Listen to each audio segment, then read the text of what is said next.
et qui est engagé dans de nombreuses causes, dont celle dont nous parlons aujourd'hui. Merci beaucoup Esther de m'avoir invité. Je ne sais pas si ça marche. Non, là ça marche. Voilà. Moi je suis contente que vous soyez nombreux parce que je suis toujours inquiète. Je suis toujours inquiète sur la question de l'absence d'intérêt des Roms, et c'est plutôt toujours les oubliés de l'histoire. Et je trouve ça extrêmement ennuyeux, y compris à Paris. Je commencerai par Paris puisque je suis pour ça. Mais à Paris, très souvent, et là encore, par exemple, on va parler des réfugiés. On va essayer de trouver des solutions plus ou moins bien, d'ailleurs, effectivement, plus ou moins mal. Mais en revanche, on dit, les Roms, on s'en occupera après, on réfléchira ensuite. Alors moi, je veux bien qu'on se dise toujours, il n'y a pas de spécificité, il n'y a ni spécificité Rome, il n'y a ni spécificité de quelque, parce que nous sommes en République. Néanmoins, il y a des choses, des situations qui perdurent et qui sont spécifiques. Et qui font de l'ombre à notre République, soi-disant une et indivisible, quand même. Donc, et en particulier, question Rome. Autant les réfugiés, ils passent, et puis les sujets changent, et parfois les politiques publiques les prennent plus ou moins bien en charge, et il y a une intégration, ou en tout cas, il y a un mélange des cultures. J'aime mieux la question aussi, parce qu'il y a la question de la culture aussi, des cultures qui sont importantes, qu'on ne traite pas du tout là, mais qui me semblent quand même aussi un peu importantes dans cette situation-là. Mais si on en reste sur la question des Roms, je pense qu'un des sujets, c'est de ne pas les laisser toujours en dehors de la ville, justement, et du coup, de la question de la prise en charge par la cité de ces personnes, comme si elles étaient finalement, définitivement, de manière un peu désespérée, de manière un peu résignée.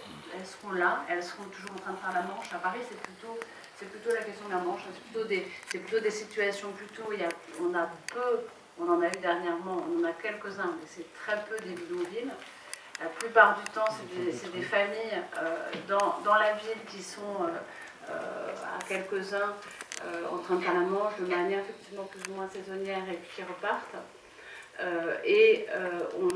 Quand on a des camps ou des petits bidonvilles, ils sont petits et ils viennent souvent d'autres expulsions. C'est-à-dire qu'il y a un bidonville qui à un moment donné expulsé, et à Bobigny ou ailleurs, et à ce moment-là, on voit arriver à Paris, toujours dans les mêmes endroits d'ailleurs, des camps s'installer, qui vont en général de 100 à maximum 500 personnes. En gros, c'est à peu près ce qui se passe, toujours à peu près dans le nord de Paris et au bord du périphérique.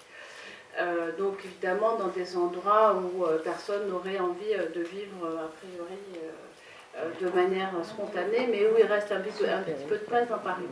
Et ce qui se passe là aussi de manière assez régulière, puisqu'on a vu là encore un démantèlement de camp il y a quelques semaines, c'est que tous les 2 ans à peu près, en fait c'est assez régulier, il y en a eu en 2014, en 2016, là ça se rapproche, 2017.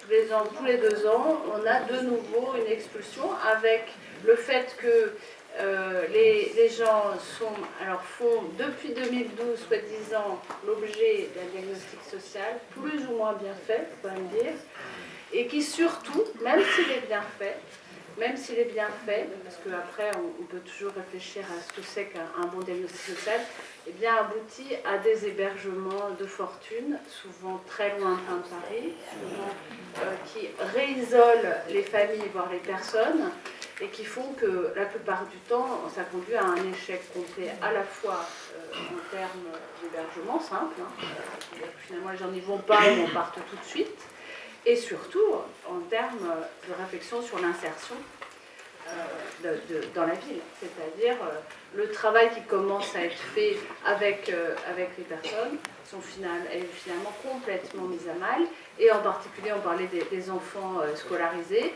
Alors déjà il y en a très très peu à chaque fois, on a quand même les services sociaux ont beaucoup de mal à essayer de scolariser les enfants. Là on parlait, c'est toi qui parlais de 50% de scolarisation. on arrive encore en dessous de ça. Ouais, sur Paris, c'est encore moins que 50%. Sur le dernier camp qui était entre 300 et 500 personnes, on a vu au départ 6 enfants scolarisés pour à peu près un tiers d'enfants, si je me souviens bien dans le chiffre, sur l'ensemble. Et à la fin, avec beaucoup de travail, on arrivait à 18 enfants. C'était quand même d'une faiblesse abyssale. C'est vraiment... Et à la suite de ça, on a réussi à peu près, je crois que dans ce Capharnaüm, finalement, les 18 enfants, je crois, ont quand même resté à habiter pas très loin de là où ils étaient enfin scolarisés. Mais c'est les seuls qui ont été sauvés de cette affaire-là. Les autres, tout est retombé à comme ça marchait avant, c'est-à-dire on se retrouve dans la nature et finalement, évidemment, pas de scolarisation, plus de lien et pas de suivi avec les services qui avaient commencé à prendre la mesure des choses avec eux. Et donc on recommencera encore à zéro là pour la prochaine fois. Alors je ne veux pas